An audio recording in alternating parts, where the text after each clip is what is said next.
This week in worship, we're beginning a whole month in which we're considering our congregation going forward in Christ.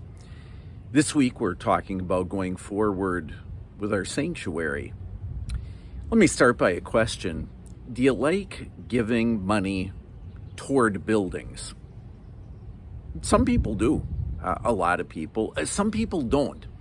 They say, and rightly enough, that what matters is not the building, but the people inside of it. True. Now, apply that to a church building and apply it to God. Does God live in our church? Well, on the one hand, we'd have to say, no church is big enough to contain him who fills all things. On the other hand, we also know that God is specially present in our church. Here's why.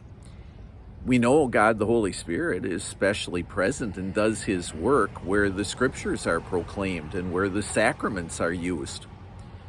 We know that Jesus dwells in the hearts of his people, and when they are together, he is among them.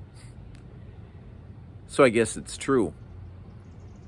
God is specially present in our church building. No wonder we want it looking good. No wonder we want it in good repair.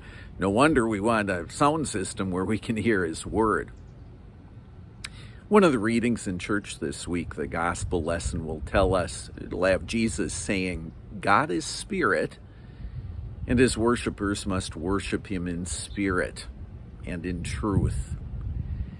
So on the one hand, the building doesn't count for a whole lot. And on the other hand, the building is not unimportant because Jesus and his Spirit are there. Certainly important enough for you to pay us a visit this coming weekend once again. We'll see you in church.